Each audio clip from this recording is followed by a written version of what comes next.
ക്രിസ്മസിന്റെ 24-ാണ് കരോള് വരാൻ സമയമായി. നമ്മുടെ പുൽക്കൂടും കാര്യങ്ങളൊക്കെ സെറ്റ് ചെയ്തു.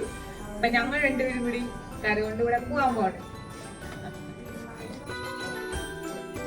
ഫൈനലി നമ്മുടെ പുൽക്കൂടിന്റെ പണിയും കഴിഞ്ഞു. കരോളിന് വേണ്ടി കട്ട വെയിറ്റിംഗ് ആണ് കേട്ടോ. അപ്പൊ നമ്മുടെ പുൽക്കൂടിന്റെ ഓവറോൾ ലുക്ക് നിങ്ങൾക്ക് കാണണ്ടേ? ഇതാ ഇതേപോലെയാണ് നമ്മുടെ പുൽക്കൂട് വന്നേക്കണത്. ഇതിന്റെ ക്ലോസപ്പ് വ്യൂ ഞാൻ പിന്നീടൊക്കെ കാണിച്ചു തരാമേ. ഇപ്പൊ ഞാനുള്ളത് പേപ്പന്റെ വീട്ടിലാണ്. പേപ്പന്റെ വീട്ടിൽ ചെറുതായിട്ട് തീയൊക്കെ സെറ്റ് ചെയ്തിട്ടിട്ടുണ്ടായിരുന്നു, നമ്മുടെ ക്യാമ്പ് ഫയർ ഒക്കെ പോലെ ഒരു ക്രിസ്മസ് വൈബ് കിട്ടാൻ വേണ്ടി. പിന്നെ അവിടുത്തെ പുൽക്കൂടായിരുന്നു, കുറച്ച് വെറൈറ്റി ആയിരുന്നു കേട്ടോ. അവിടെ പിള്ളേരൊക്കെ ഉണ്ടാക്കിയതാണ് അവിടുത്തെ. അങ്ങനെ ഞങ്ങൾ റോഡിലിറങ്ങിയപ്പോൾ നിറയെ പപ്പാനിമാരൊക്കെ ഉണ്ടായിരുന്നു. ഇത്രയും ആൾക്കാരൊക്കെ ആയിട്ടോ നമ്മുടെ ക്രിസ്മസിന് കരോളായിട്ട് വരിക നമ്മുടെ യൂണിറ്റിന്.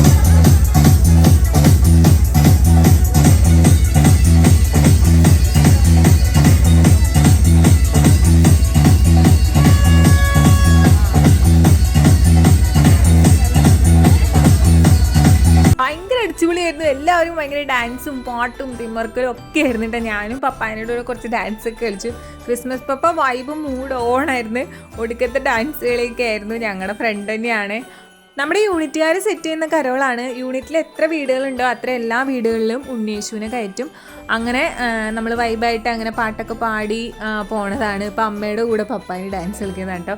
പിന്നെ ഞങ്ങൾ കുട്ടിപ്പട്ടാളങ്ങളും ഗേൾസും ബോയ്സും എല്ലാവരും ഭയങ്കര തിമിർത്ത് ഡാൻസുകളൊക്കെ ആയിരുന്നു. നമ്മുടെ വീട്ടിലേക്ക് ഉണ്ണിയേശുവിനെ കയറ്റുന്നതിന് തൊട്ട് മുൻപായിട്ട് അപ്പുറത്തെ വീട്ടിൽ നിന്ന് തുടങ്ങി നമ്മളിതാ ഇതേപോലെ കളക്ട് ചെയ്തുകൊണ്ട് പോകണം.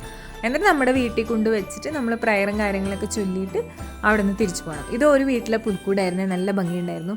പിന്നെ ഞങ്ങൾ വീണ്ടും പാട്ടും മേളമൊക്കെ ആയിട്ട് കുറേ വീടുകളുണ്ട്. അപ്പോൾ എല്ലാ വീട്ടിലും നമ്മൾ ഇതേപോലെ എല്ലാവരും കൂടിയിട്ട് പോകും. അപ്പോൾ എല്ലാവർക്കും ഹാപ്പി ക്രിസ്മസ്.